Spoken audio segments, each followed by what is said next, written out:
Usahakan ya, usahakan selama hidup hafalin.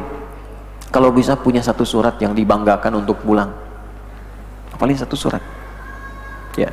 Karena ada ijma ulama juga, di antara makna ahli Quran itu tidak harus 30 juz. Bahkan punya satu hafalan surat pun itu ijma tuh ulama tuh, bisa jadi ahli Quran yang menjadi teman serta syafaat baginya. Nah, itu makna itu terambil dari fadilahnya surat Al-Mulk. Jadi ketika ada yang akan dihukum di alam kubur, ternyata Al-Mulknya bicara melindungi dia. Bagi cari satu surat yang kita bisa akrab dengan itu ya, dan usahakan dengan tulus, ikhlas. Al-Ikhlas lagi nanti. Ini yang jarang dikaji nih. Satu, keberkahan, yaitu melahirkan kebaikan dan manfaat. Dua, kesuksesan dalam setiap pekerjaan. Ketiga, kebahagiaan. Tiga-tiganya tidak mungkin diraih kecuali dengan ilmu. Ilmunya harus ada adab. Kalau tak punya adabnya, tidak berhasil juga ilmunya. Maka yang tiga ini pun tidak akan terlahir dalam keadaan yang baik. Untuk mendapatkan adab itu, maka perlu keteraturan. Maka mulailah kita menata dari setiap siang sampai malamnya. Waktu yang terbaik untuk menghafal digunakan waktunya sahar, menjelang subuh. Waktu yang terbaik untuk mengkaji, termasuk ibu mau ngaji misalnya, bukan menghafal dari awal pagi ke siang ya. Siang digunakan untuk menulis, merangkum. Ke sore, nanti malamnya digunakan untuk mengulang. Itu gambaran umum. Ketika akan menghafal, cari tempat-tempat yang membuat kita lebih fokus sesuai dengan kenyamanan diri masing-masing. Jauhkan dari tempat-tempat yang terlampau bising atau tempatnya tidak bising tapi fokus kitanya terganggu untuk menghafal. Nah, ini tentu akan lebih optimal bagi teman-teman yang masih tahap belajar sampai saat ini, khususnya yang secara formal ya, di sekolah, di kampus dan sebagainya. Tapi ada yang juga menjadi kewajiban kita semua, tidak melihat batas usia, seperti menghafal Al-Quran. Usahakan ya, usahakan selama hidup hafalin. Kalau bisa punya satu surat yang dibanggakan untuk pulang, hafalin satu surat ya.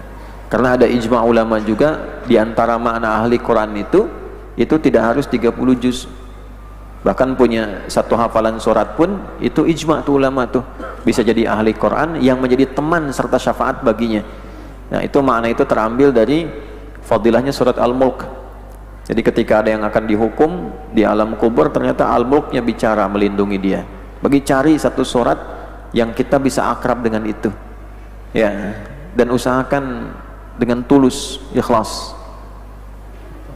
Al-Ikhlas lagi nanti ya, nggak apa-apa, nggak apa-apa. Oh, Al-Ikhlas itu dahsyat, sepertiga Quran, baca 3 kali Quran semua dia. Al-Ikhlas itu dahsyat. Ada sahabat yang hobinya Al-Ikhlas. Al-Ikhlas aja, kulhu, kulhu, kulhu, kulhu, ngimamin kulhu, maghrib kulhu, isya kulhu, tiada hari tanpa kulhu. Makmum bosan, diadukan ke Nabi, ya Rasulullah, si fulan tuh ngimamin main kulhu terus nih.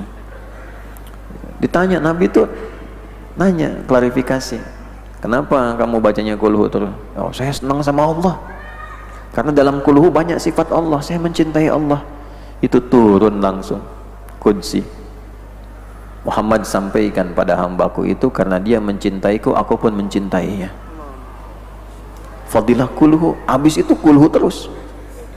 Nah, jadi harus belajar fadilahnya. Kalau tahu fadilahnya, senang kita dengan suratnya.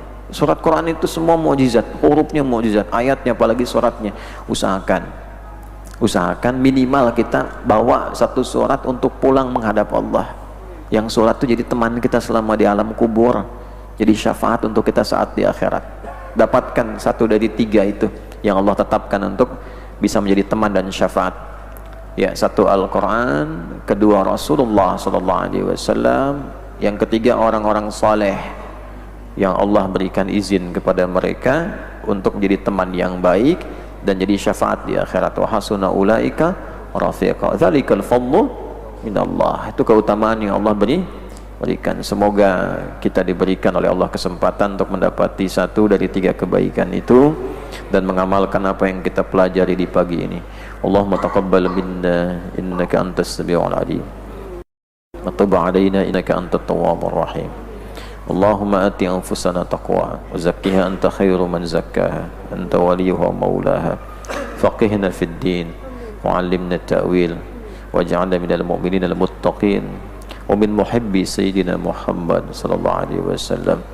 ربنا آتنا في الدنيا حسنة في الآخرة حسنة وقنا عذاب النار وانصرنا وانصر يا الله إخواننا في فلسطين وفي كل مكان المبتلين فإنك خير الناصرين.